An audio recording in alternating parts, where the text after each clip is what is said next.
Rucks to Ramen.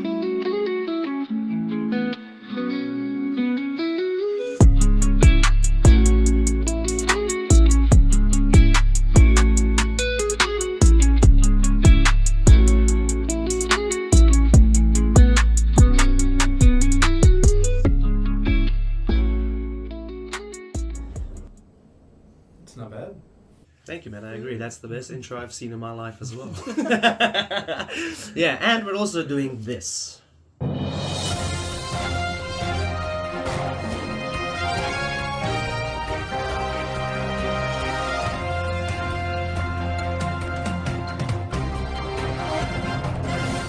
Perhaps the biggest story this week is the possible merger between Nissan and Honda. This merger comes in an effort to compete against newcomers to the market, such as Tesla from the US and BYD from China, who are currently dominating the EV space. The main purpose behind this merger is to share technology as well as reducing costs. This will be done by standardizing EV parts as well as developing new software common between the two companies. Although Nissan renewed their partnership with Renault in 2023, this partnership has been becoming weaker and weaker ever since. As a result, Nissan also received a loss of 93.5% compared to last year when we're looking at the EV space. Nissan is estimated to reduce global production by 20%, eliminating 9,000 jobs by 2027. And Honda, who have had no prior partnerships, are facing extreme challenges when it comes to the US market. If this merger were to come to fruition, that would make them the third largest automaker in terms of sales in the world, just behind Toyota and Volkswagen. So let's keep an eye on how that progresses throughout the next few weeks. In other business news, the anime industry in Japan has topped 3 trillion yen in sales for the first time in its history. Currently sitting at about 3.3 trillion yen or $21 billion. This achievement comes as a result of increased popularity among the international community, with online sales increasing by 50% year by year. Glad to see I've contributed to this as well. On a more negative note, it seems like influenza is making a big comeback in Japan. 5,000 hospitals have reported 94,000 new cases within the last week. That's ranging from December 15th to December 22nd. Taking the total amount to roughly 718,000 influenza cases within this year. It seems like Fukuoka and Oita prefectures are the hardest hit, so maybe best to stay away from those.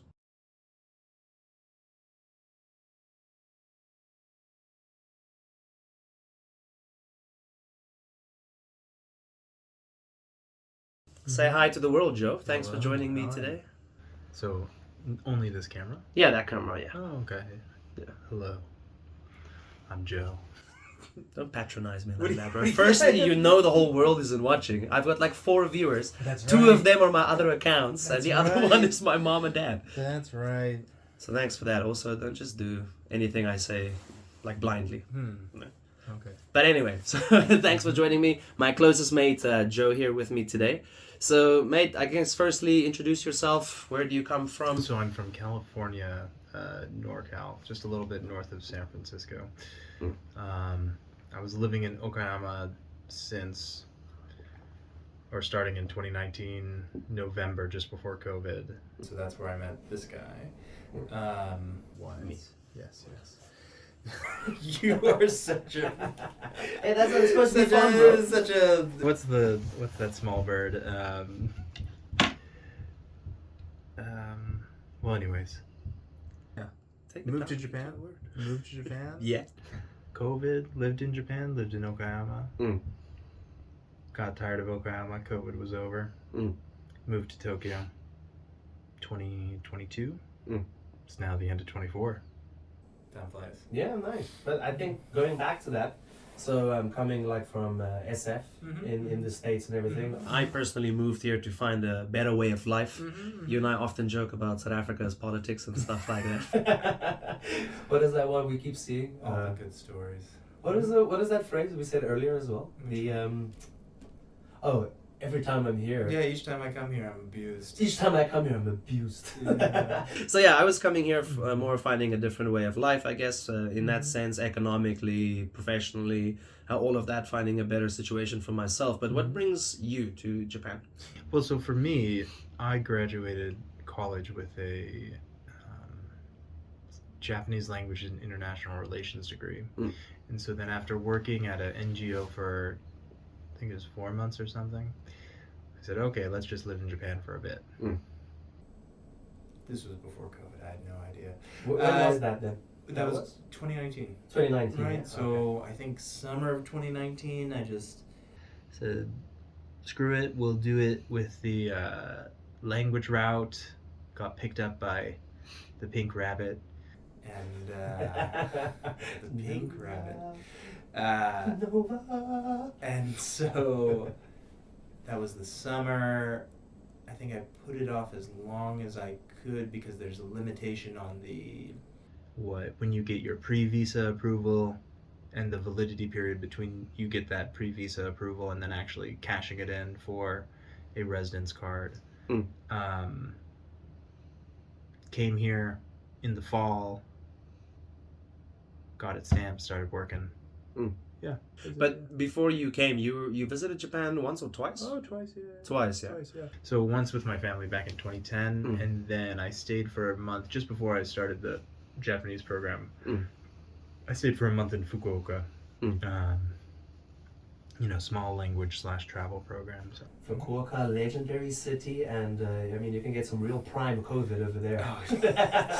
pull out all the. Let's all the interject G-Louw. there. Let's. I know we're jumping a few topics here, but how was getting COVID, for example, here in Japan? I remember we were stuck. Initially the story was we were working. I was working at a different place than Joe at that time, and I was discussing with him and my one friend Gabe. Gabe, shout out if you're seeing this. That we're going to go to Fukuoka on a holiday. But my company kind of banned us from traveling outside of Okayama. And I was telling these two that I don't want to go because with my luck, we're going to get COVID and I might get fired. Because COVID was like a hot area on the map for... Fukuoka was... Everybody was, yeah. Everybody. Yeah. It was hard to have places that were worse than, or rather better than Okayama. Okayama had the lowest infection rates of almost all the prefectures, is what I remember. Yeah. Yeah, it had one of the lowest, so I guess anywhere we went was more of a risk. Exactly. Yeah. But then, they persuaded me, and I said, okay, one thing I'll do is I will kind of lie to my previous company, telling them, okay, I'll go to Hiroshima for holiday, because Hiroshima was like low-key better than Fukuoka when it came to COVID. The next prefecture, they're having people go to Hiroshima anyways for work, so... There we go.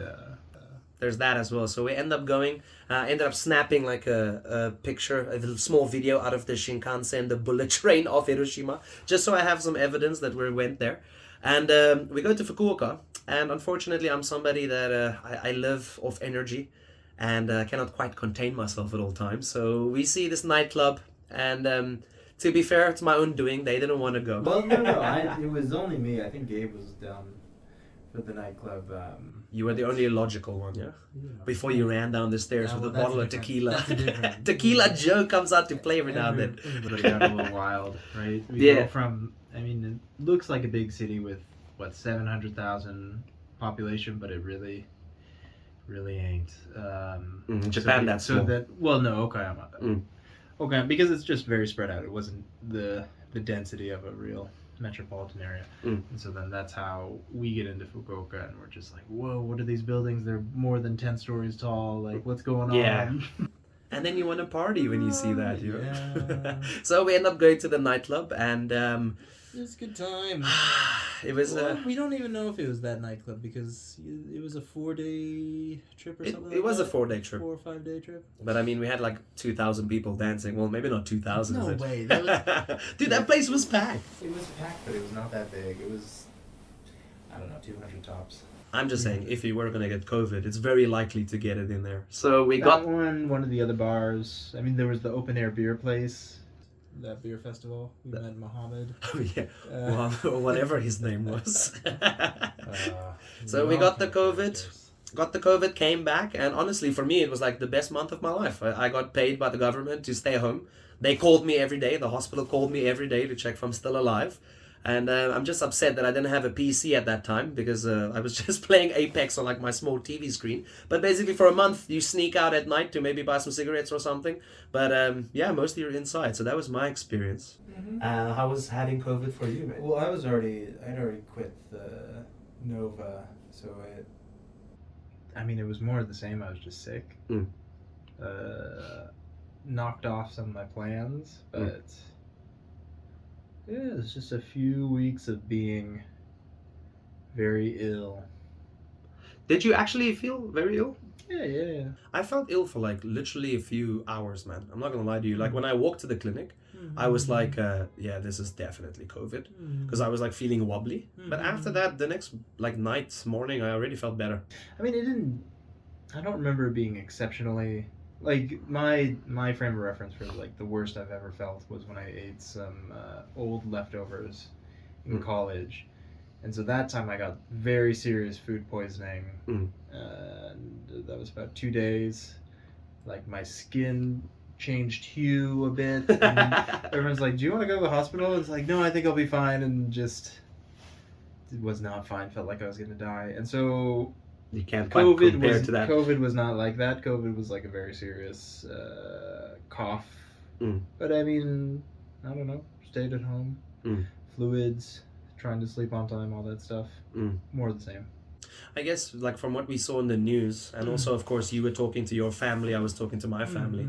I think Japan was a great place to be during COVID. Yeah. I mean, so that was Delta that we got it, and so that was what? Spring of 21, I think. And so then fall/winter of 21, when Omicron came around, that's when I went to visit my family for the first time, because they had just started, before Omicron, if everybody can remember, they were lifting all the restrictions. Booked my flight, said I'm going to go, despite some company protest. Yeah, but you told me you couldn't be like in the same room as your mom or someone. Your mom had COVID at that she time. Actually got it. Yeah. So yeah, we not the best timing. Well, we're just jumping ahead, but yeah. So we book it. We're gonna do it live. Omicron comes out, and then just going there and then seeing how, California, the Bay Area, like the most kind of serious about COVID place, was super casual by Japan standards, just like people not wearing masks. Okay, I go put it on for a minute, then I sit down at my table and I take it off. Right. Japan was much more put together, much more relaxed, and yeah, the US just gets a bit crazy as well. So yeah, I guess Japan, that's one thing they have going for them. Like the people always behaving themselves and acting kind of appropriately. So actually the government doesn't have full-on power to make mandatory lockdowns and things like that. So COVID was actually a very interesting time to be in Japan. I traveled to places like Kyoto and stuff. You and I went as well after my first travel there to Kyoto. And it's interesting going to all these touristy places, and there's only like a few tens of people there. Yeah, so, when was that? That was, I think that was October. That we went, and that was my 21. second time. So I probably went like May-ish as well, I think. October 21. Yeah. Yeah, so that was nice, and yeah, they can't really force power or control over you. They give you a list of recommendations. So some companies in Tokyo, or like businesses, izakayas, bars and stuff in Tokyo, they were kind of publicly shamed if they were open. So that's how they kind of force you to stay closed, I guess. But generally speaking, you could just live life like usual. I don't think I would have done much differently. Yeah, I think the real impact was more for businesses that require foot traffic, but just as what people doing a job that wasn't really impacted, it didn't impact. Cool, but I digress. Sorry, mate. So then you moved to you came to Fukuoka for a month, yeah, with your family. Well, that was 2016-ish, 2017 winter. What? Yeah, that was just 1 month in Fukuoka. And that was your first time. No, that was my second time. The first time with my family was 2010, Tokyo and Kyoto for like a week and a half. Okay.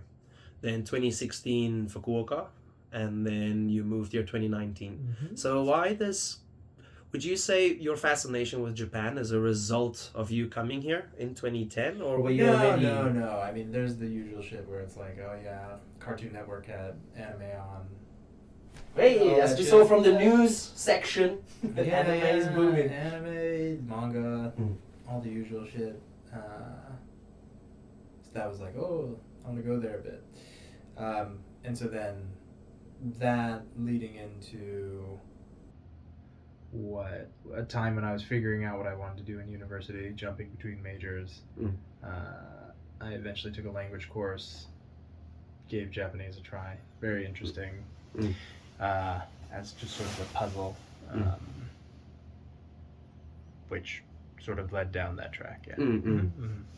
One thing I've noticed, like studying, perhaps I lived vicariously through you as a Japanese speaker, because your Japanese way better than mine, of course. But I wonder, maybe not now. Maybe I don't know, it's probably getting worse now. But like one thing I've noticed is when I used to kind of hang out with you in our early stages, you were using very academic Japanese as opposed to what they perhaps use in conversation. Yeah. So would you say studying Japanese in that degree, like that academically, is very beneficial before coming here, or did it at some parts it would have been easier to learn it here? Oh, I mean, like more natural. It's always going to be easier to learn it in the country, but that's more of a result of my interests or way of going at it to come up with a weird way of saying things, and that's also just not me not practicing enough. Yeah, because you should just practice through talking or listening to everyday conversation. Yeah, that is true. It's kind of how I picked it up. I had the more, how would you say, like idiot's approach to Japanese. I just go out, and talk to everybody in bars as much as I can, and then I'd wake up with like a word in my head the next morning, like tashkani. Tashkani, what the hell is a tashkani, or where can I buy it? Yeah, what is a tashkani? What is a tashkani? Is it the same as a tanuki? So this is how I would learn, and tashkani is like a way of saying I know, by the way. It's like, oh yeah, of course, in a way. So that's how I went about it. But it's interesting that you went a different route. Yeah. But on that, let's get some wine, mates. Introducing our South African wine of the day. And I'm in no way associated with them whatsoever, but thank you, Kavia. We shall be having your pinotage, and in case somebody from your company is listening, I am taking sponsorships. You know, I've thought a lot about it. I've designed my own possible bottle, so this is what it could look like. Obviously you can add like Kavia somewhere there, but I think it's uncanny, and this is what we could be doing in Japan. Kavia, come on, if you see somebody, please help a boy out. Yeah, that's pretty dope, no? I know, who made that? Definitely not me. But who made it? Miku. She's quite an artist, man, I'm not gonna lie. Yesterday we were painting the Christmas mugs thing. Mine was terrible, but art is in the eye of the beholder, and mine told a deeper story. You know? It was mostly stick men, but there was a lot of dialogue involved there. Yeah. It is nice red wine season, isn't it? Hopefully heat us up a little bit, because it's freezing today. It's getting nippy. It's freezing today, as any man would know. Cheers. By this judgment, it's about this cold. What is this fucking... It's this cold at the moment. Sorry, just had a double check. Sorry for the ladies watching. Sorry, Ma. Alright, so. Then you mentioned you, same as me, we ended up in the same city, Okayama. Yes. How did that happen? Did you choose Okayama particularly? Well, or? I mean, just the way that, I'm sure it was the same for you, but the way that program works is you say where you're interested in, and then they put you where you want. And so I think I put Tokyo, Osaka, and then Fukuoka. And I think from that, the English tutoring company understood, oh, he needs to be in kind of a city area. And so that's why they're like, well, best we can do is Okayama. How about that? Yeah. And I mean, we spoke a bit about the city previously. Joe also just mentioned. And we say it's countryside, but countryside in Japan is still like 750,000+ people. Yeah. It's still big city-esque, I guess. So, yeah, countryside's more of a mental thing here, I guess, to a degree. I think it's the... When you're comparing it with Tokyo, which is a major urban center, 15 million people. And then the fact that like this and maybe Osaka are like the only growing cities in Japan. So then these other places that they have a lot of people, but there's just not a lot of, I don't know, dynamism. Yeah, that is fair. But luckily there's still everything you need. I think if you ask a South African countryside, it's like we have one conveni and one supermarket and that's it, but not really in Japan, yeah. So you were there teaching English. You you taught at 2 companies, according to my memory. Yeah. And how was that for you? How was the whole teaching in Japan? I mean, it was comfortable enough. It's yeah, compared to the States, it's very cheap living. First year, of course, no taxes because of the way you come in. You don't have any income. Starts to feel a bit more like, oh, this is decent for just passing time, but you're not going to save any money. Yeah. That was back when the yen was 107. Yeah. I think to the dollar. Now it's 150. So yeah, I think it's a good experience if you wanted to come in. Hours aren't so bad, right? Middle maybe 10 or something until 7. Could be from noon. Yeah, I think the latest lesson was 10 past 9, no, if I remember correctly. Yeah. According to my That's when it schedule. wrapped up, yeah. Yeah, so you'd finish at like 10:30. Yeah, there's a bunch of other things that make it not great, but the time, the time is very nice. Like at the second job, I had a good thing going with, you know, if you don't have to leave the house until 12, so you've just got the whole morning to yourself to do things. Then you get back around 9 o'clock. So no complaints. Yeah, it is fair. How would you define that? Actually, I have trouble defining it. What kind of company would Nova be as compared to like Sofia Zemi, which is the second school we work at? I think they're both. They're both the same kind of organization type? Yeah, I think it's called an Eikaiwa. They're both like under that category, yeah? Yeah, Okay. well, they're not actually like accredited student or what? They're not satisfying course requirements. Instead, it's more, okay, our kid wants to do more English things, or we want our kid to do more English things, so here is an environment for them. Or, you know, older people who want to do some kind of English conversation beyond textbooks. So. But kind of going from your corporate giants to your more locally acclaimed school was, for me personally, I agree with you, it was much better. Like the second company provided us like a car if we had license. They pay for all the stuff in the car, you just pay the gas, gave us housing, big apartment considered for like especially for Japan, was a 2 LDK, so quite big. So that was lovely. And like you said, more relaxed. In the morning you generally can do whatever you want and all of that. I must say the one nice thing about your corporate giants like Nova and Eon is the likelihood of sponsoring visa-ship. Like coming to Japan. Yeah, because they have the whole pipeline set up.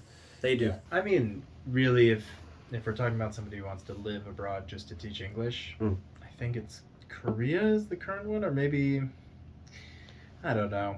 It seems like it was a fad, and it's just not going to cash out the way that it used to. Yeah. So there's quite a few characters that you see where they came in when the getting was good and stayed. They didn't get out. Yeah, getting out at the right time is the key element there, I guess. Once more on that is like you mentioned how you came to Okayama. For me and anybody who would like to or is kind of on the fence on should I move to Japan, should I not, if, how, all of these kind of situations, those corporate giants like your Eons and your Novas, they're very easy to come in, at least in my experience. So I ended up in Okayama because firstly, like I went through the application online. I think I saw them on Facebook or something. Did my application, and within 1 week, I finished 2 interviews and had a job offer. And they were asking me where in Japan. I was like, bro, anywhere. Because for me, thinking like as a South African, I was like, this was too easy. Like something's wrong here. They're hustling me. They asked me for my degree, and I'm like, this is an online scam, isn't it? I'm not sending my degree. I don't have it. I can send a copy. No, sir, we need your actual degree. I was like, okay, I'll send my actual degree. So, and then 2 weeks later, I knew where I was gonna live in Japan and where I was gonna work in Japan. For you, was the whole visa approval process and finding the job as easy as that as well, coming from the States to Japan? I mean, yeah, there weren't any real big hurdles. Couples, maybe it was Zoom or Skype, I can't remember what they were using, but yeah, very straightforward. And the visa application process, like I was surprised at South Africa as well. Like it was only 1 week and my visa was done. I don't remember the timing, but there was there was the physical letter that you had to get and then take to, or at least I had to take to the consulate in, Japanese consulate in San Francisco, go sit in a room and wait for them to like, okay, yep, here you go. Yeah, I don't remember any hiccups. Okay, nice. So then you moved back to your story. You moved from Okayama to Tokyo. How? Why? Let's first start with Do the we need why. to go into all the whys? Let's go into all the whys. Why? Well, How? I mean, If? But? When? I'm beautiful. Well, we were talking about me visiting my family during Omicron, right? Much to the company's displeasure. And so part of that is your story, where you were trying to improve the conditions working at Sophia Zemi, right? And apparently they did not like that at all. But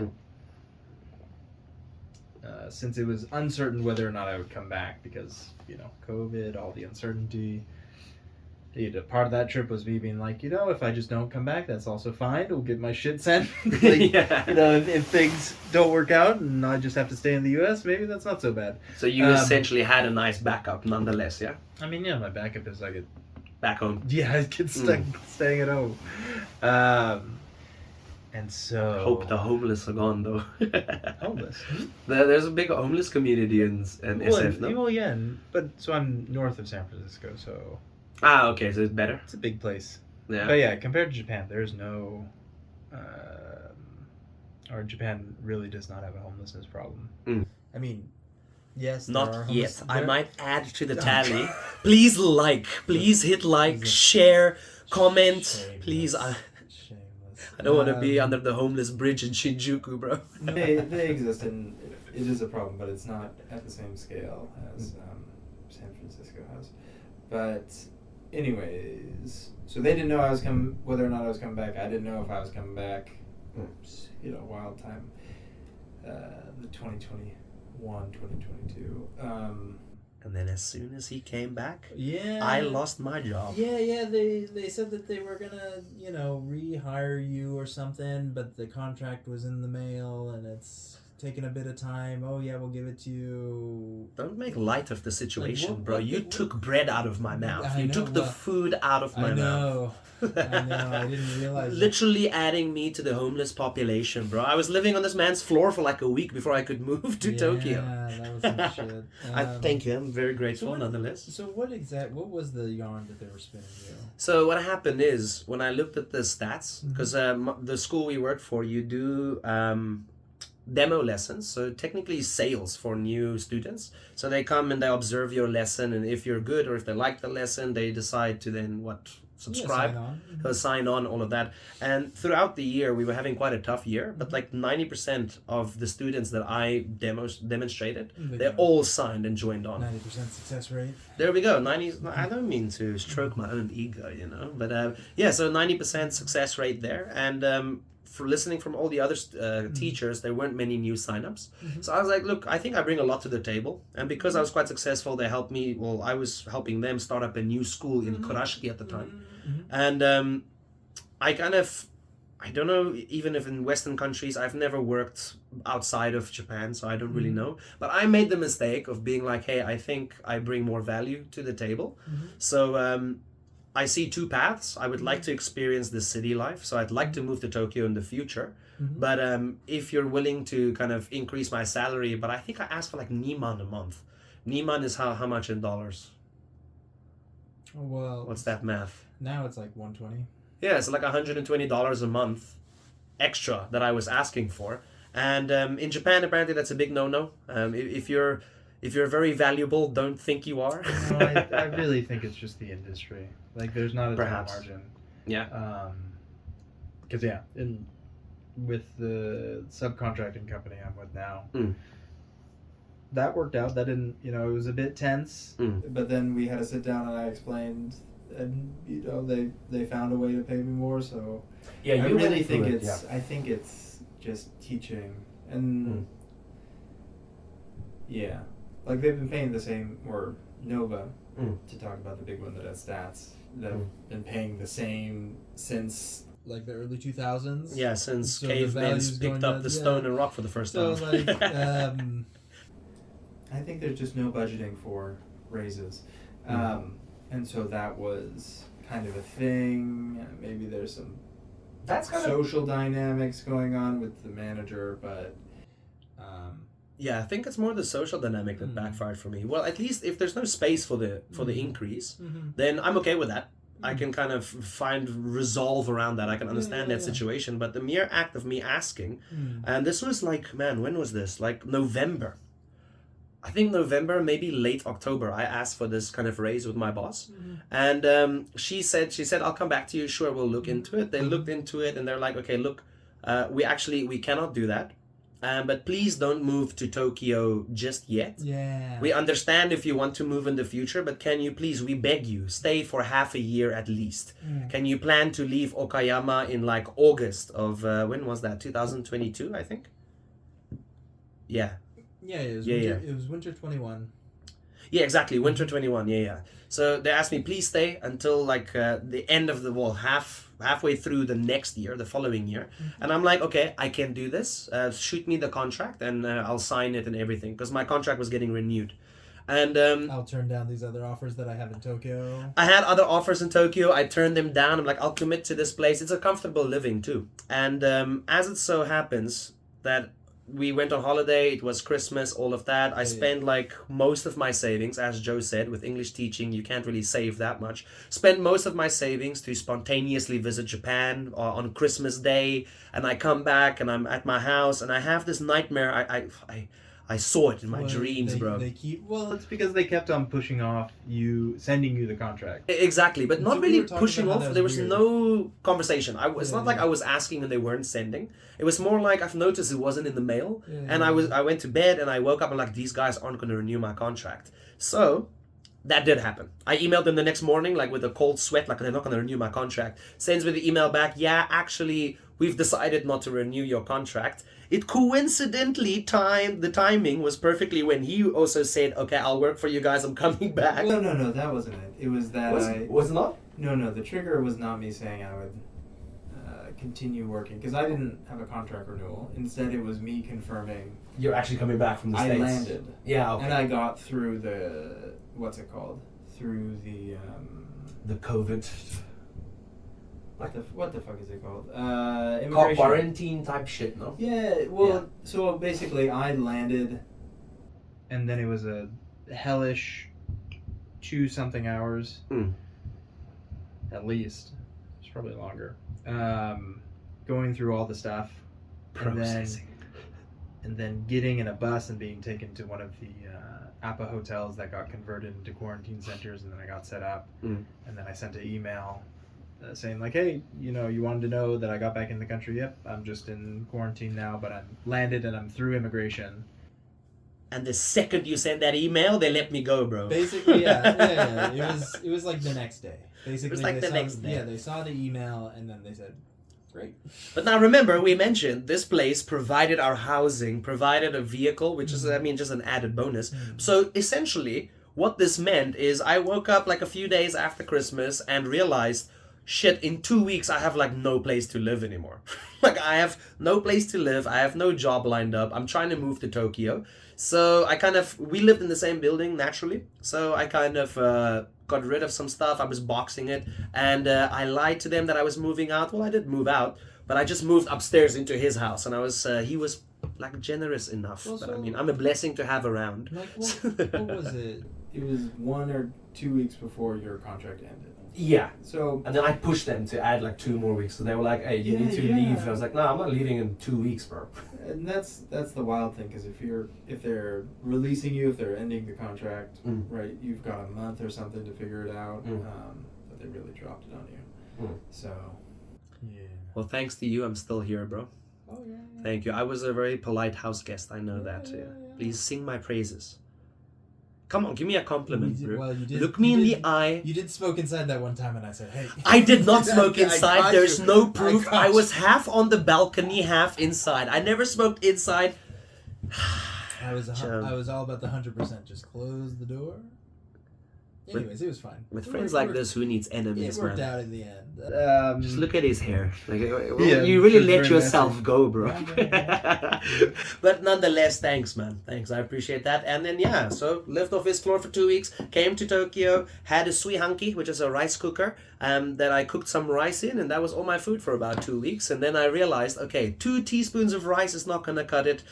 Politely asked my parents, like, hey, not to make you guys feel, like I'm in trouble, but can you help me a really? little bit? I haven't heard this story. Yeah, my parents helped me. Yeah, dude, for 2 weeks. I ate 2 teaspoons of rice a day. That sounds nice.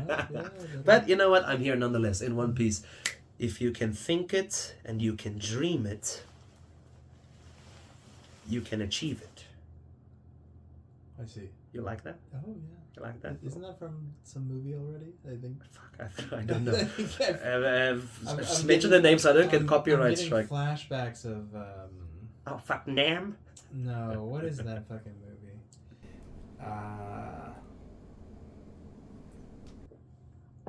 3 You know, hours later. They've got talons. Got talents. I do, thank you. Girls love guys with skills. The stupid. You don't know this one, do you? I don't know. But this is one beautiful thing of Joe and I's friendship. What the fuck? Is that we are very contradicting people, I guess, personality styles. He goes off on these tangents on like just randomly throwing in some quotes of stuff he remembered or some philosophy he's read. One thing I'm grateful for is that he assumes that I'm on the same kind of academic level as him to understand everything. This is not academic. This is a stupid comedy movie. Napoleon Dynamite. Oh Yeah, shit, yeah. dude! I spoke to somebody else about this movie the other day, and I love it. But I watched it so long ago, I can't remember much of it, man. No, I couldn't even remember the name. Well, you remember the quote from it? There you go. No, there's a performative dance, and they have the whole. Oh, I remember that. Yeah, I remember that actually. That's fair. That's fair. I did not steal it. Did not steal it. They got it from me. They were walking past this kid in South Africa one day, filming something else, and just saw this. Like, hey, we should write a movie about someone doing that. Well, you getting not rehired in such a way is what made me. I was already kind of thinking about, I should try doing an IT boot camp. Everybody was switching their careers during COVID, so I was thinking about it, and then after seeing that, I was like, okay, let's speed it up, the schedule. Yeah, because at that time I wasn't even really aware of it. You're the one who pointed it out. You're like, hey, bro, them being like so dickish with you, letting you go immediately, kind of perfectly coincided with when I said, hey, I'm back in Japan. And then I was like, shit. So yeah, for anybody working there, that's a scary realization. I'm sure it was just like one of the check-ins while I was stuck in a room. And then you gave me the update, and then I was like, whoa. Meanwhile, there's like 10 email exchanges where they're like, Joe, please come back. We're trying to get rid of G-Louw. In case, here's his address. If you made me so forgot, he's dirty. your friend. You made me so dirty. I didn't know shit. Nah, I love you, man. I love you. You know But that. I got him on the back end because basically You did the same to them. Not even because I wasn't pretending to work again for them. So I was already thinking about it, doing the IT boot camp, and then I got it lined up for a program that started in April. Yeah, I figured out which one I was going to do. I got it lined up, and then I gave them a month's notice, and they were very, what do you mean? You can't... Okay, yes, do this to the us. contract says you can give a month notice and quit, but what do you mean you can't do that? And then We've been so good to you, Joe. and they also tried to get me to move out early because the housing was tied with the job. But I was like, you can't.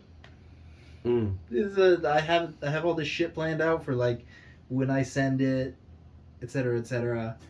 And then they even tried to come around and say like, oh, we'll put you up in a hotel in Okayama. Okayama's a big fucking place. You could be 40 minutes away from the train, and it's just extra hassle. So I mean, one of my schools was like an hour and 45 minutes drive from my house. But So yeah, still Okayama's technically massive. Okayama. Yeah. Yeah, so that was not going to fly. So this is just a company. Oh well. At You least did well, it lasted. you avenged me, sir. Did. You avenged me. I felt so. I had a Oh, night yeah. of blissful sleep, and I woke up in the morning, was wondering, What happened? Why do I feel so great? You're like, bro, I got them back for you. But He's so, been done. then you came to Tokyo. I think a question I want to know, jumping a bit in between the two, Okayama and Tokyo, I guess we can say Japan in general. What was there anything that kind of you were not expecting, like when you arrived here, living situation? Because I mean, let's start with Okayama, because you're a bit more well read on history, and you're more towards more academic than I am, I would say, when it comes to reading and acquiring knowledge about stuff like that. So you studied, you've been here a few times, then you decided you're going to move here. The act of living here in the first 2-3 months, was there anything that kind of surprised you or shocked you? I mean, one of the ones that is always surprising is that the trains stop around midnight. It's very different than, or different feel than the States. How do you Especially mean? for nightlife, because so like in California, there's no more selling alcohol after 2 a.m. Yeah. And so that's usually the bars stay open until 2 a.m. And then the trains as well, till 2 a.m. Well, there's no trains. Okay. And what? Japan is a no tolerance ABV, 0% ABV for getting behind a wheel. California, it's 0.08, so you can have a couple beers and still be safe to drive. Or Not safe. South Africa, you Legal- just have a few legal to bills drive. in your wallet and you're okay. legal to drive, but I mean, there's always being responsible and all that. But just the feeling of in Japan, you can go out and drink whatever. You can stay at the bar until very late, but you're not getting home the way you came. Yeah. You're taking. Yeah. Oh, you know more about it than me, but No, that's not true. You and I both had our fair share of Okayama nights. Oh, we I have, don't but party that much But anymore. I don't think I've, at least, so I was always not as far away as you were. You had to go that's to, fair. what was it? Kitanagasa, yeah, that was like a 40-minute walk after a night out, yeah. Yeah, no. And I did that every night after work. I don't know how we kept going out after You work. did some taxis. I did some taxis when I, when the cash was there. bro, the cash is there for a week. And then 2 taxi rides and I'm done for the month. I go sell some Pokemon cards at the hard off, book off type thing. But yeah, I think most people use that though to their benefit, because the first train is quite early too, right? First train is like what, 5:15. So people kind of use that excuse of, oh, yeah, I'm here past 12. May as well party till 5 a.m. yeah, there's a few places like that where it's like the place you go when you miss the train. Yeah. Hmm. What are those for you, man? How many nights have you missed the train? Would you guess?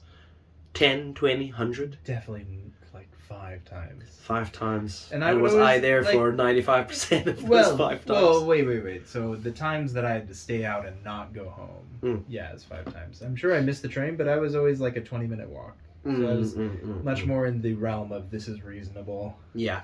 distance to home. Yeah. It's so funny. I went back to Okayama with my family in October, was it? September? I think it was September. Such a small town. Like after living in Tokyo, I can imagine. Like the long distance walk from the Okayama station to one of the bars that we would go to. So, oh, that's so far. But then now it's like, oh, not that bad. Yeah. So it's really like both the scale of the city and then also the limitation of the transit that makes it feel like this is like we're getting to dangerous territory walking 15 minutes from the station. Yeah. Like because the train, you might miss it, So it's very funny. Yeah, that's one thing I want to go back again too, man. I haven't been back. I haven't left Tokyo since I've been here, really. Yeah.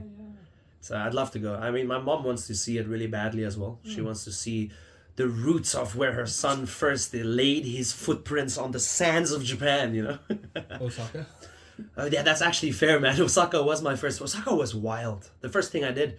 It's a big city. Yeah, the first thing I did is I literally immediately just bought a beer and walked around with a beer. I think I have my priorities is not where it should be. Different times. Different times, man. But then what now living in Tokyo? Because I think you always hear about the infamous Tokyo, It's like it's the place to go. It's the Mecca of Japan. It's all of that. Living here, now it's been what, almost 2 years? More than 2 years now. Yeah, I'm on 3, so you're more than 2. 2.5, yeah. Yeah. So is there anything that kind of shocked you or isn't quite as you expected it to be? I mean, it's a big place, but you can really get like, these are the places that I go. Like, I don't know. Maybe it's the difference between living here and then coming here as for travel or for tourism. Because yeah, like I don't go to Shinjuku that much. But everybody would go to Shinjuku for a trip. But Yeah, I've stopped at my Shinjuku nights as well, man. It's pretty far from here. Or no, you've got It's that one actually line. very convenient. You've got Yeah, that one straight. line that cuts across the north. Yeah, I can go straight there, but it's like I think the last time I went there was to go to like a big camera, which I don't know why. Akihabara's right here. Yeah, They have the Yodobashi, but I think Miku and I wanted to make it more of an outing. We love oysters, and there's a really nice oyster tasting bar in the station. But other than that, I have no need to go to Shinjuku. I think I partied it up my first 2 weeks here, and now I'm done. Like it's just too busy, man. So yeah, I guess you do tend to limit down Tokyo to your preferred areas, don't you? Like for me, around my house, I've got everything I need. So on the weekends, I generally, if I don't have to move, I don't. You know. So that surprises you. How would you compare life in the two? Did you prefer Okayama or do you prefer Tokyo? Or... Oh, I definitely have grass is greener feeling. So like, you know, by the time you left and then I left, Okayama was like, oh, we're tired of this quiet city. But now Is it's this like, all there is? Yeah. But so now it's man, it'd be nice to just, you know, go somewhere where it's fucking nothing to do.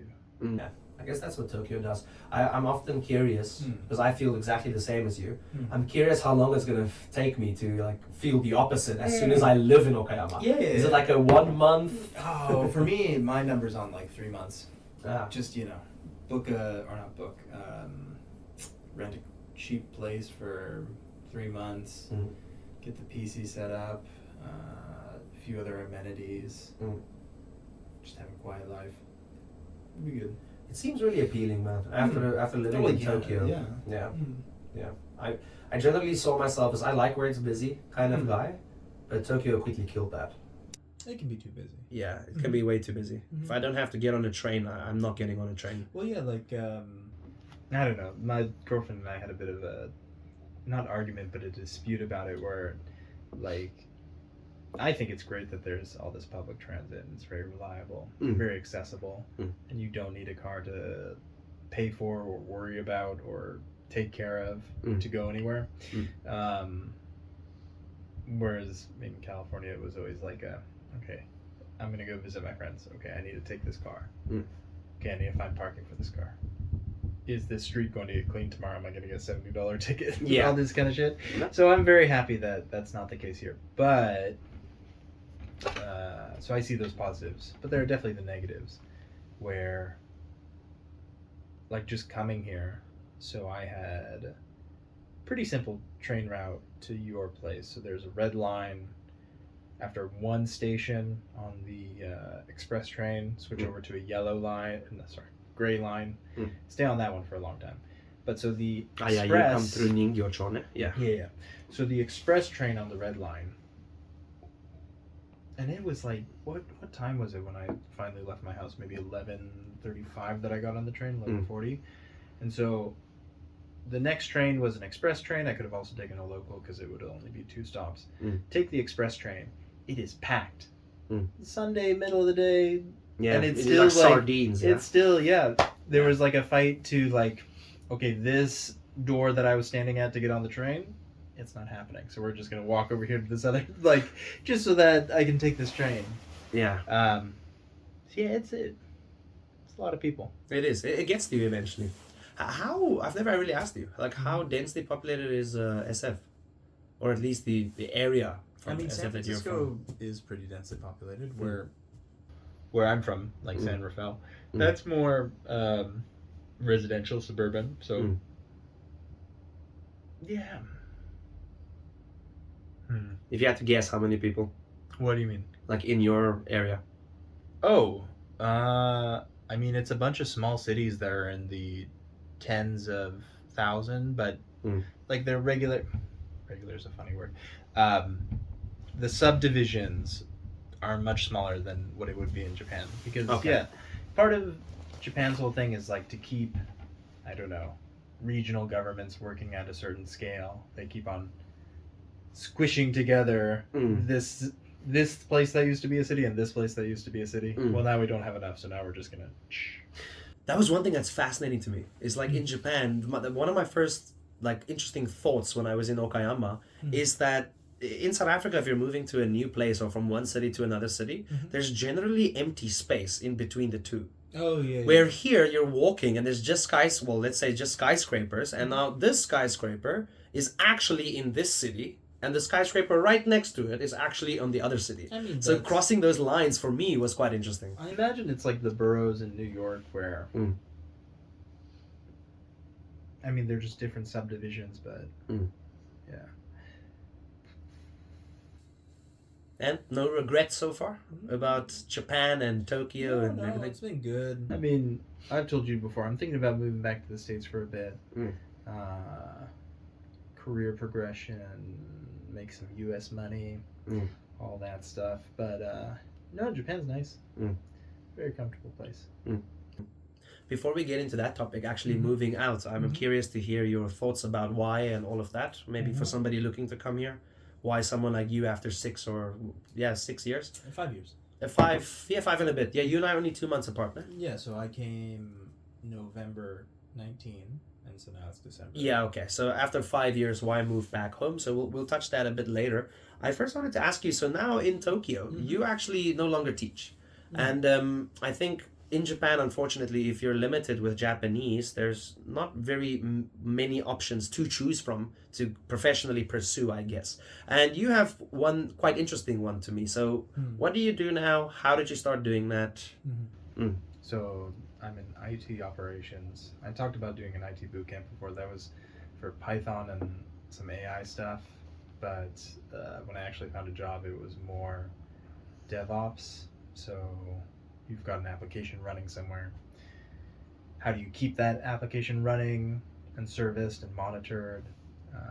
How do you update it? All that kind of day-to-day stuff. So. And how easy was it to kind of do that? Like go into the boot camp? And... I mean, going into the boot camp, not hard at all. Not hard. Oh, are there many options in Tokyo? There's two. In Japan, there's two major options. So one of them is called Code Chrysalis, and that one's focused on JavaScript and web development. This other one that I did is called Le Wagon. It's originally French or based in France. Le Wagon. Le Wagon. And so that one's got two courses or two tracks.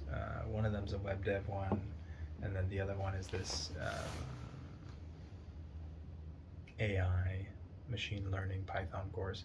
And so it'll get you started on the basics. It was definitely helpful that I had taken a few courses for computer science and other, math, statistics. So that was helpful. But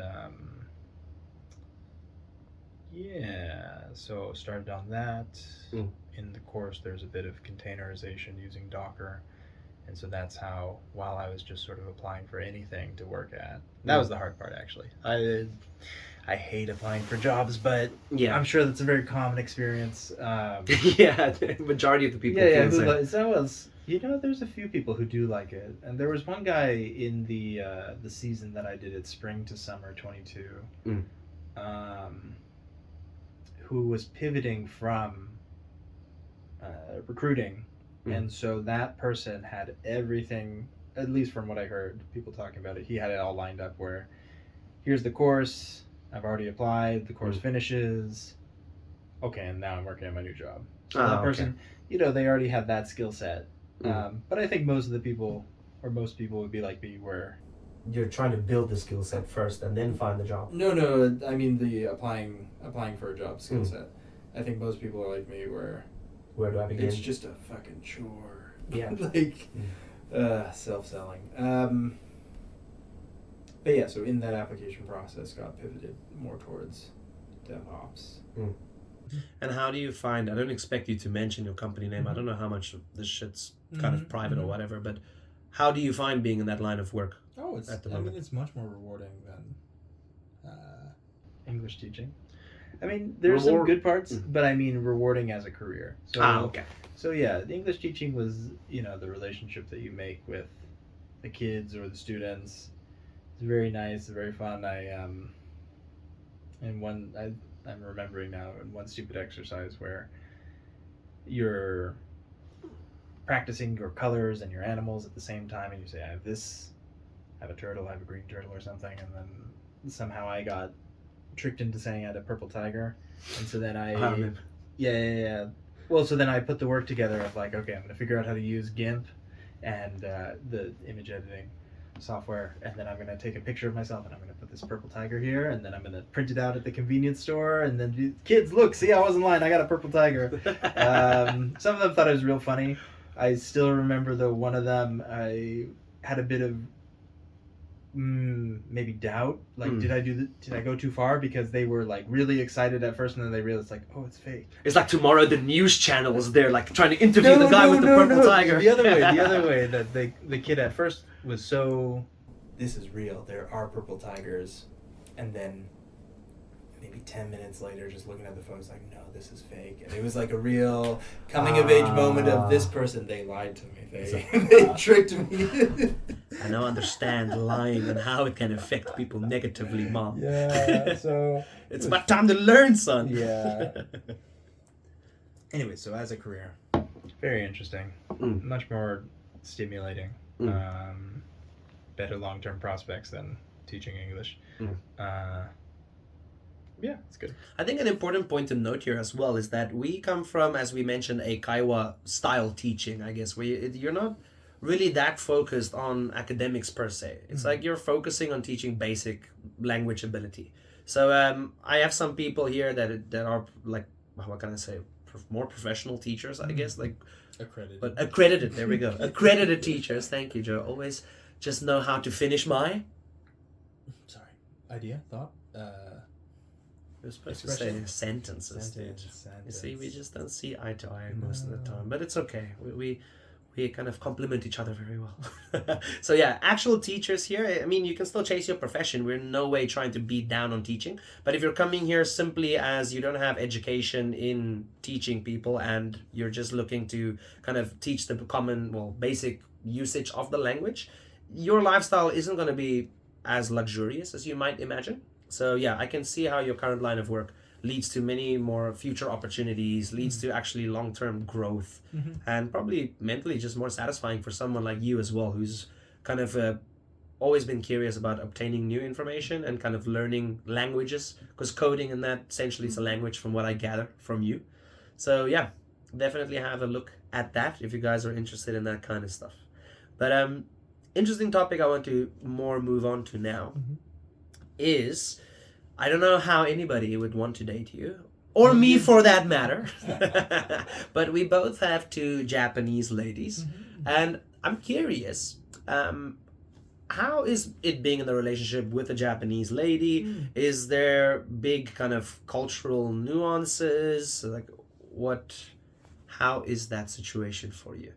Is there something that shocks you, something that you had to adapt and change yourself? No, I think she's a different person, but I don't think there's any big, like, oh, it's so different. Maybe the biggest one is, there's a specific bowl, and this is for miso soup. It's just a little wooden bowl.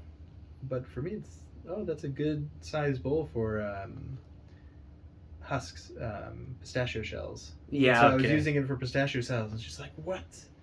How dare you? That's not Greta what that's Thunberg. for. That's not what that's for. And then she apparently, she talks with her family and talked to her mom, and her mom was also like, what? Oh, so it was like a big thing, yeah. For us, it would be such a big thing. but big enough to relay the message to your family. You just talk about all kinds of shit, but and that was a moment where it's like, wow, huh? It's just a bowl, though. Nah. And now she's come around that this is a bowl. It's the perfect. She's adapted to you, That's bro, right. for you. Yes. What a lovely lady. Have you interacted with her family a lot? You've met many times. I met her mom. They live in the western, kind of northwestern part of Japan, Ishikawa. So they don't come around so much, but her aunt and uncle, they live nearby. So I've had dinner at their places a couple times. They're nice. Do you see perhaps bigger differences there, or like cultural differences there when you're with her family? or- Yeah. That can be a bit of it too, where so her English is very good, so that's sort of I see that side of her. Mm. But yeah, times that we've had dinner at her family's place, Mm. very different person. Not in a bad way, but just like a different person. And that doesn't make you feel out or anything really? No. Okay, cool. I guess luckily your benefit is you can keep a really good conversation going in Japanese. Like much better than his English, guys. No. Like I'm struggling right now just to get through all the That's it. That's it. Never getting Joe back again. Oh yeah. No, I'm gonna walk out right now How dare you, sir? to the bathroom. Oh, look at that educational guy. Yeah. To the restroom. We don't have to go.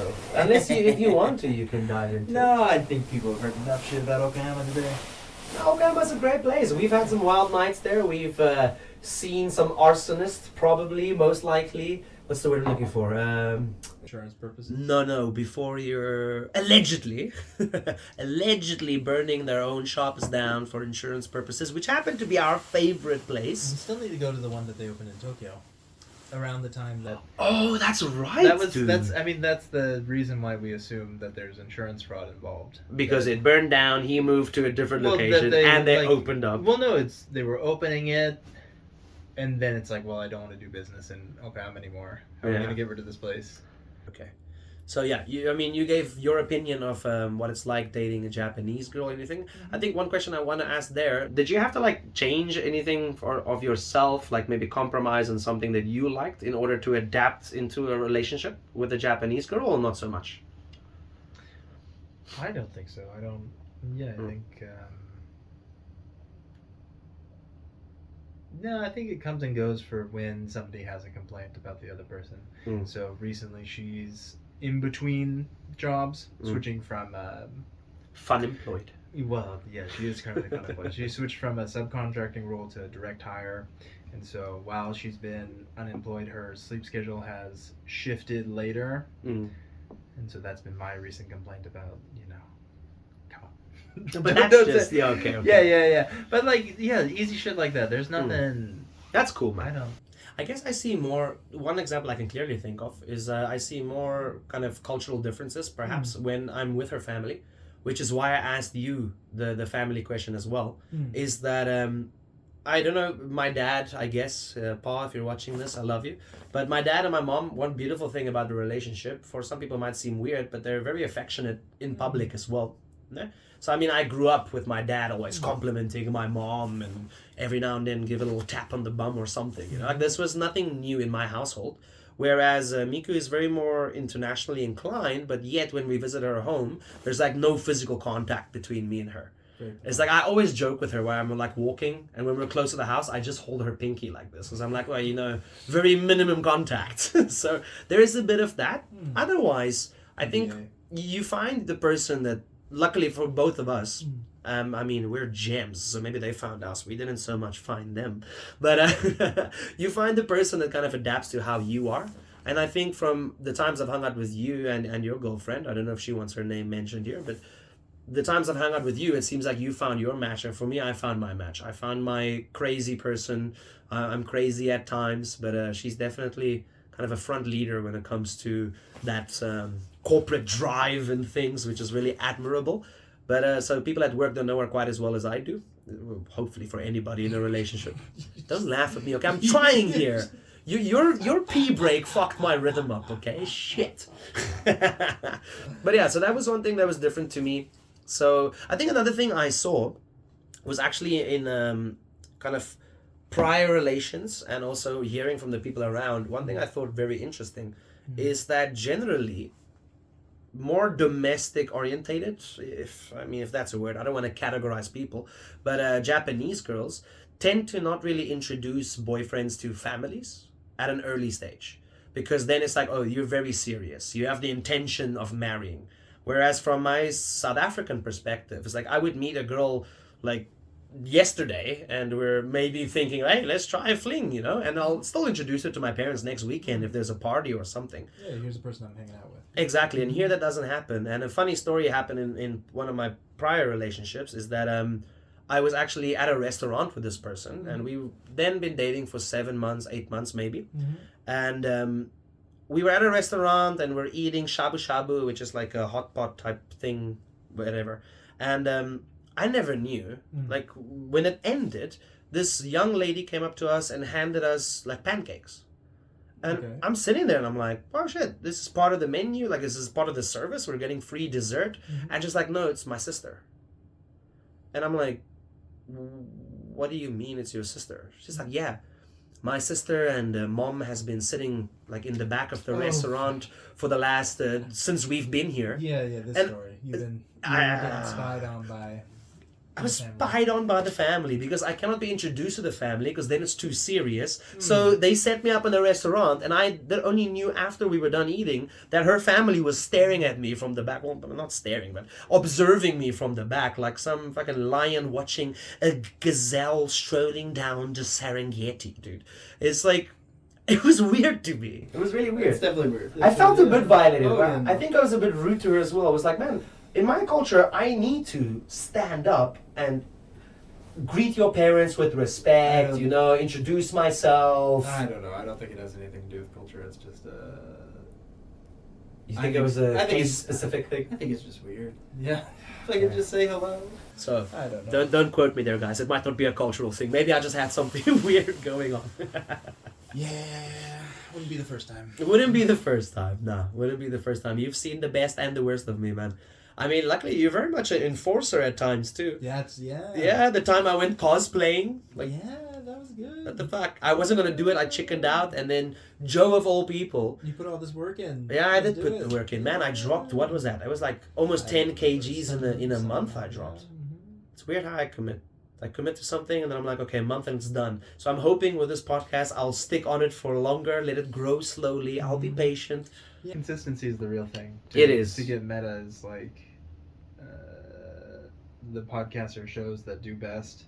They just put in the hours. They become reliable. Not even putting in the hours. It's just, okay, once a week we put this out, or once a month. Yeah.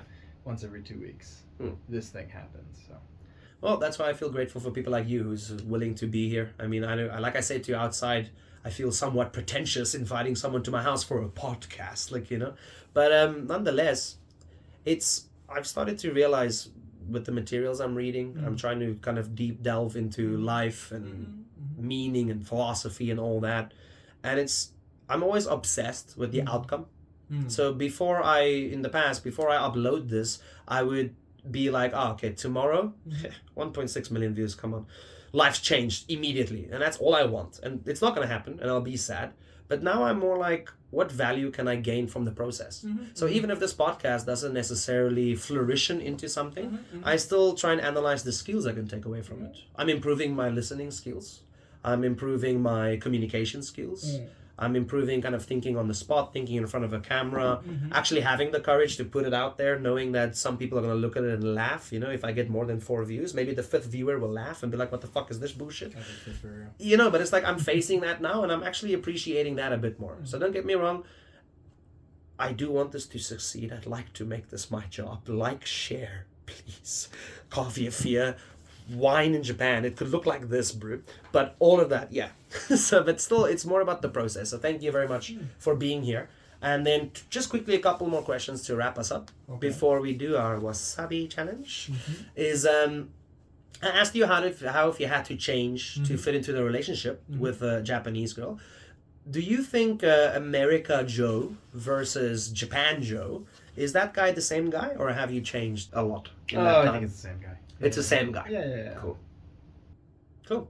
I think for me, not having the luxury perhaps of coming from a country like America or like a big city like San Francisco, or is it even a city? The Bay Area. Well, the Bay Area is that I've changed quite drastically. Unfortunately, I love my culture. I love my community.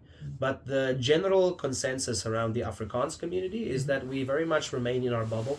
Okay. Like, to give you an example, I studied law and I studied mine all in English. So I was like, man, every other country speaks English, whereas only 5 million people in the world speak Afrikaans. But most of the Afrikaans community would still study only in Afrikaans. So there's a lot of that. So you're stuck kind of in your inner bubble, and you're stuck in tunnel vision, which is one thing I've always been scared of in my life. Where this little town, I'm comfy in this town. I'm in the Okayama of South Africa, but I'll be here for the rest of my life. Even though now I'm only 18, I've made this decision, I'll commit. Where I feel like, for me, moving to Japan, meeting people, more people from the States, meeting people from every country, bro. Israel, I've met from everywhere. I've met from Iraq, London, Gabe. I don't know if Gabe counts as a Londoner. What is, yeah. If Gabe is London, I never want to go to London. Nah, London's a great place. Nah, I know. I'm just taking shots at Gabe. But it's like, this for me essentially breaks down that box and opens up my world a lot. But unfortunately, a large chunk of the South African community, Afrikaans community, I should say, is very much like, these are the only things I know, and I cannot speak about anything outside of that box. And that gets shattered open when you move to Japan. And you're having interesting conversations with people like you and I. Some of the times I'm just pretending I'm listening to you when you're ranting on about coding and stuff like that. But you get more of that here. So I think for me, I've changed quite a bit. I'm glad to hear you haven't. I try to stay as true as I can be to my old self, but I've changed for the good, I would say that way. Cool. Then anybody who's on the fence about, should I move to Japan, should I not? They're like, they've thought about it for 2 years. Oh, maybe I should want to move to Japan. Well, if you've thought about it for 2 years, just... Okay, let's say I've thought about it for 3 months. Well, It's a big, I mean, really depends on the person. They need to think about, okay, will I go? It does cost money, right, to fly over. With the current exchange rate, you're not going to be making money, right? So it's just, do you want to have that experience? Can you swing it? Who's gonna take care of your shit while you're gone if you're leaving it behind, or maybe there is no shit to leave behind? Do you feel like you can really suffer through some of the bureaucracy that you have to do? And it's in Japanese. People will try to be helpful, but you do either have to figure out how to read, have someone help you, or a lot of Google Translate, which can be easy or hard depending on the person. Yeah. What are some reasons you think someone should decide to come to Japan? Like I kind of touched on this before, and I know anime was an inspiration for me. It's like a mini introduction of what Japan is like, I guess. You mentioned it as well. My previous guest I had on mentioned it as well. Yeah. But you see many people here who come only because of anime. No, that's no good. Yeah. I mean, I brought it up as like a thing that sort of Change the trajectory. Early in life, pushes the trajectory towards Japan, but like it's not going to be like that when you come here. I mean, there is a bunch of cartoon advertisement, way more than US. Very weird, very unusual. But no, just a lot of great food, cheap food. Just very reasonable, and that's my experience. Like my reference point for the Bay Area, Japan is very affordable. I think for me, ultimately the food, the cultural experiences, the temples, the views, the sights you can see and everything. Definitely, if you're on the fence, I would recommend visiting first, perhaps. Take the approach Joe took. I think I committed fully without knowing much about Japan. I was like, man, it's this, no backup option, I'm going to live there now. Let's go. Yeah, some people do that. Like I have a coworker or a coworker couple right now. They're from Iran. For them, it was just like, hey, let's live outside of Iran. Japan was the place that they could work, so. Yeah, it makes sense. And for me, South Africa was, I guess, kind of fits into that category. It's not quite on the same. No. I mean, in the category of I can go work there. Let me go. My passport-wise, it will be really tricky for me to get into many other places. So the English route was the necessary way to be able to come to Japan, or leave my country, I should say. So I guess South African law in Japan. Oh, there we go. It's the same. It's the same. I keep offering to be his personal legal consult or consultant, but he always says no. South African law is not a real law. Just too expensive. When I come here, I get abused. So you then told me as well that you're gonna move back eventually, at least for a brief period of time. Why is that? Why not just stay in Japan forever? Well, as a career move, like, I've been at my current company for almost 2 years now, and I don't know. There's a certain limit to how much you can progress in this role, and so that's a big part of it. Making money not in Japanese yen, like, that's a big one too. Yeah, overall, I just think it's the correct career move to work in the U.S. for some time. Maybe get credentialed or like do a master's program. Well, it's still recording? Yeah, of course. Okay. So why am I thinking to move back to the U.S.? I mean, the big thing is, like, from the start, it was only supposed to be a couple of years. COVID made a big change to that. I don't know. My family's all in California. Of my grandparents, I have a living grandma left, and so it'd be good to just be back for some time. So yeah, both career and family reasons. My girlfriend's also on board with living abroad for some time. We'll see if that tune changes. Some of her complaints about Japan is like, if you think that's bad about Japan, wait until If you're saying like, oh, Japan's so dangerous, like, you don't know how good it is. Yeah, Like, you don't know how good it is. You don't know. That's definitely one thing you can't say about Japan. Oh, so much of my taxes are going to fund this program. It's like, same thing. Like, it's not. So yeah. So if it weren't for financial reasons and kind of family reasons, if those two were eliminated, would you see yourself be able to live in Japan long term or? Yeah. Same. I think this is a place I can very easily accidentally end up staying my whole life. Yeah, but then that gets back to your original. Am I being too living with the blinders on? Yeah, it does. So, life is an interesting journey, man. Let's see what happens. I never know. But so far, I'm happy. Any last? I think we covered tips, advice. Well, let's say someone who's made his mind on he wanted to go to Japan. I know depending on where they're coming from, how strong their passport is, but what tips would you give somebody? For somebody living? Somebody coming here to live here. To live here. Yeah, try to get through that basic Japanese. Because people, like, if you show, I'm sure this is so similar with many languages, like, if you put in a little bit of effort, you're going to get a lot of value out from sort of the reciprocal person's going to try to help you or try to, host you. Very, very welcoming.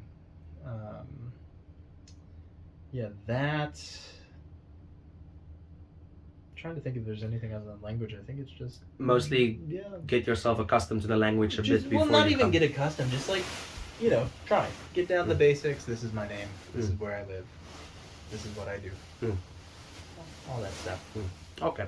Any cultural shocks they should be aware of? Culture shock. Sometimes they have those old squatting toilets. That was a bit of a surprise. I've never used one. Have you actually used one? I think I had to use it a couple times. I can't imagine you with your old age, bro, going back down there. 46-year-old Joe, question mark Joe. Yeah. Nice, man. What else? Raw fish, you gotta be okay with that. Some like soft egg / raw egg. Yeah. No tipping? Great. Love that culture. Don't try and tip. They'd run after you to give you your money back. You're gonna take a waiter. You think you're being nice, but you're actually being a douche because that guy has to run like 50 meters to catch up to you and give you your money back.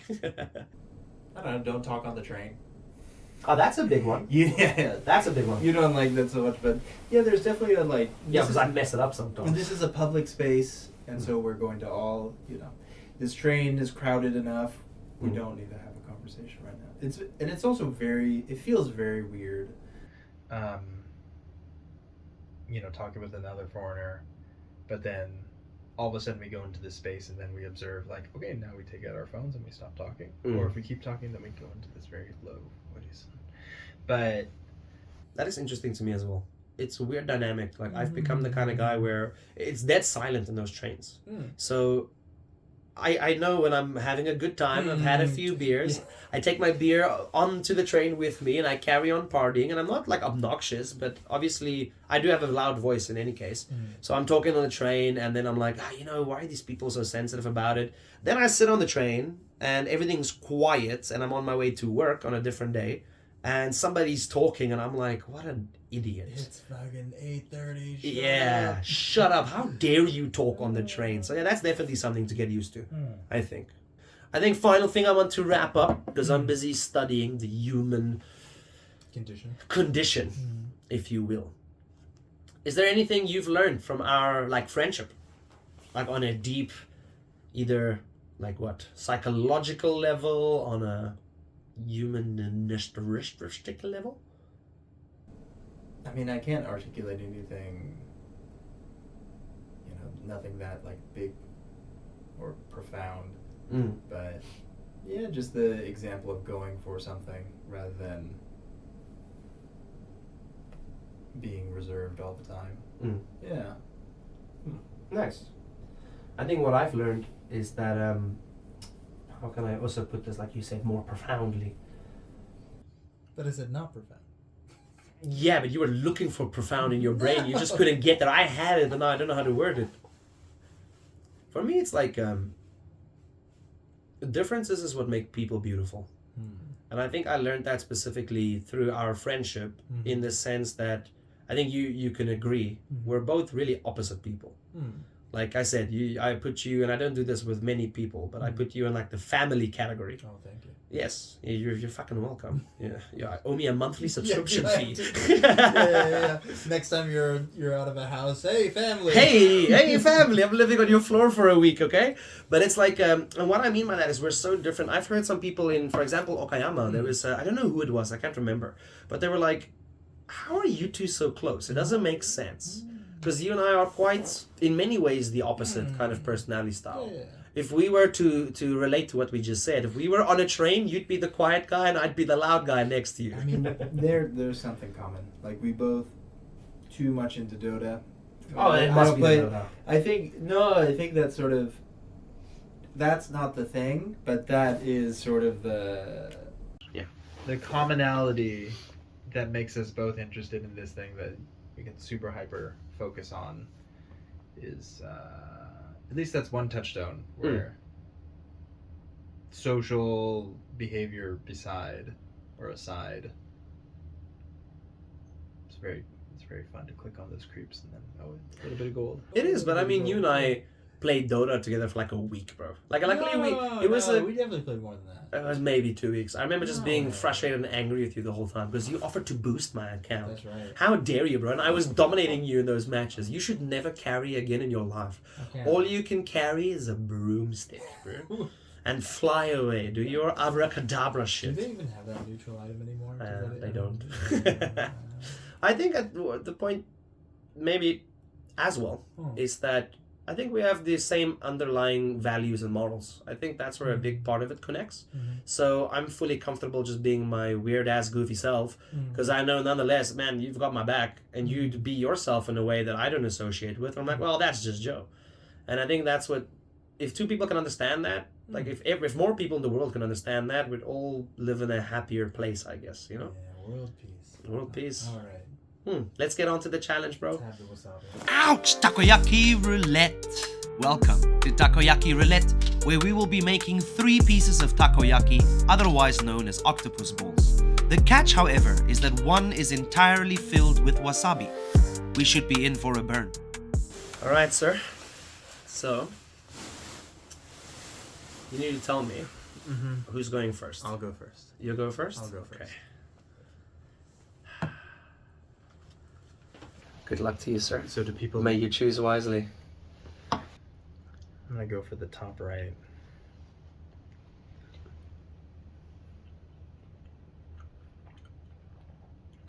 There's some wasabi in this. Did you cannot make it strong enough? No. Let me see. I think I got the wasabi one. I think that pasty one is not strong enough. I need to get new wasabi. Let's see. Does yours have wasabi in it at all? No, you're bluffing me. I really want me to have wasabi. Does that have any wasabi flavor to it? No. Okay, then I pulled the wasabi one. Let's see. Have the last one. I top decked it. What the fuck? It wasn't that bad? Nah. It's nice. Okay. We'll work on that for the next episode. That was Good. underwhelming as hell. I need to get some new Delicious. wasabi. It was delicious. It was very good. I'm very happy. Cheers. Great Cheers, time. man. Love it. Hey, don't invite Joe to things. But thank you very much, man. Thank you very much.